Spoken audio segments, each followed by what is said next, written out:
Josep Carner va néixer el 9 de febrer de 1884 a Barcelona i va morir el 4 de juny de 1970 a Brussel·les, als 86 anys.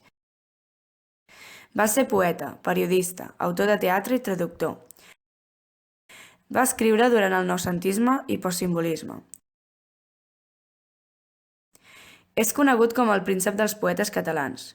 Va fer servir fins als 49 pseudònims, però el més conegut és el de Xènius. Va ser exiliat a Mèxic i més tard a Brussel·les a causa de la Guerra Civil.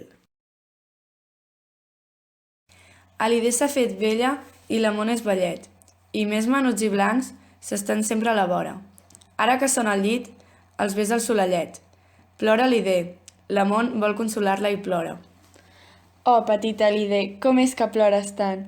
Oh, l'amor, perquè em sé tan vella i tan corbada, i sempre sec i em vejo les nores treballant, i quan els nets em venen em troben tan gelada.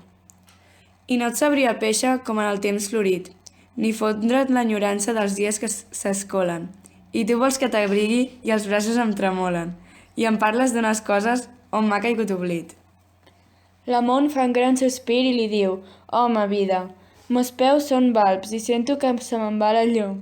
I et tinc a la vora meu com la poma escollida, que es torna groga i vella i encara fa perfum. Al nostre volt ningú no és dolç amb la bellesa.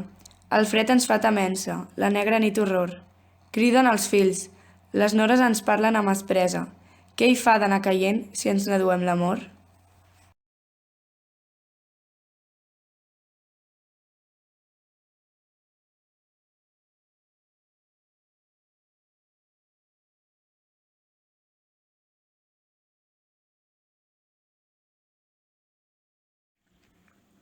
El tema del poema són la bellesa i l'amor. Josep Carner decideix dividir el poema en una introducció, nus i desenllaç.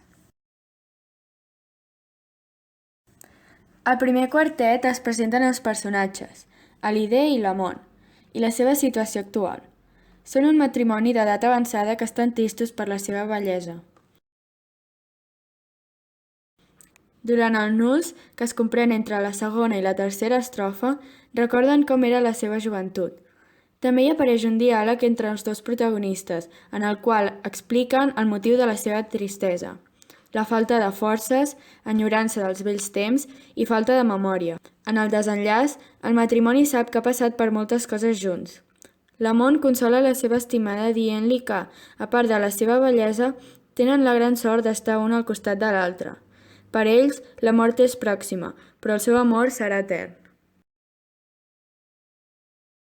Entre els tòpics noucentistes s'hi troben els elements clàssics, com els noms dels personatges. Josep Carner tenia un gran i profund coneixement de la llengua i la cultura grega. Alida, Alídia o Alidé és un nom femení d'origen grec. Aquest nom prové de l'Èlide, regió del Peloponès.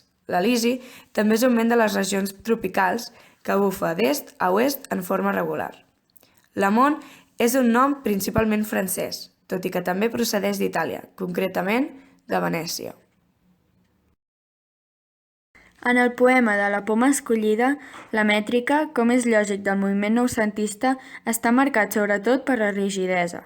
El poema està format per 5 quartets i tots els versos són alexandrins, és a dir, de 12 síl·labes dividit en 2 hemistiquis, de 6 més 6 amb cesura central. Els versos són d'art major. La rima és consonant i encadenada, menys en el tercer quartet, que és encreuada. La poma escollida és un poema del llibre de Josep Carner, Els fruits saborosos, poemes en els quals l'autor no descuida ni el fons ni la forma. El fons és treballat mitjançant les figures retòriques, que són introduïdes durant tot el text. Per començar, en el primer quartet, primer vers, s'aprecia una repetició d'una paraula com és l'adverbi vell, en femení i en masculí, quan es podria perfectament posar un també, possiblement per remarcar la paraula vellet i vella.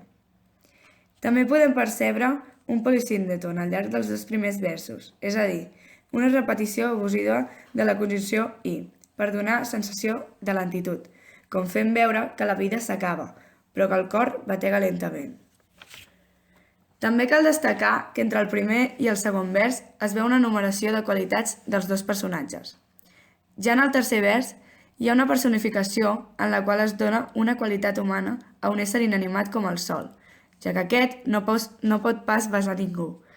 Posteriorment, ja en l'últim vers, s'observa com hi ha una repetició o reiteració per part de l'autor a la paraula plora, que és utilitzada 2 vegades, per subratllar la tristor que senten els personatges vers el seu estat actual. Ja passant al segon quartet, Carner comença amb una interrogació, que és començada igual que el segon vers, amb la paraula «o», que té un sentit exclamatiu i d'enyorança vers la seva antiga edat, la joventut. En el segon vers hi trobem una interrogació retòrica, però el signe d'interrogació no està posat, no s'espera una resposta. També hi apareix un polisíneton, que fa que la frase adopti un ritme molt lent i fúnebre. També s'abusa en excés de la paraula tant i de la conjunció i.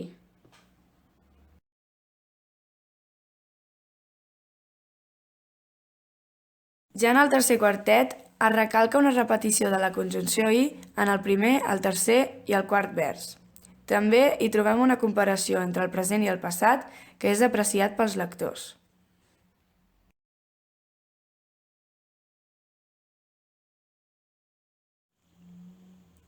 Ja arribant al quart quartet, es reconeix una exclamació que dura fins al final. Amb la paraula llum es crea una metàfora, ja que s'intenta donar a entendre que la seva vida s'està acabant. També es troba una comparació entre la poma i l'alider, ja que antigament s'usaven per deixar anar un aroma fresc dins d'un armari. També veiem un altre cop la repetició de la conjunció i. L'amor recorda tot el que han viscut junts i no lamenta la situació, sinó que recorda que el seu amor segueix viu. Arribant al desenllaç, que exerceix de conclusió, l'Amon afirma que és volt i que res ni ningú és agradable a la vista ni als sentiments d'un vell, ja que tot és de ben malestar. Per acabar, l'autor fa una pregunta retòrica que suposa la mort de l'Ider, però no l'amor que tenen l'un per l'altre.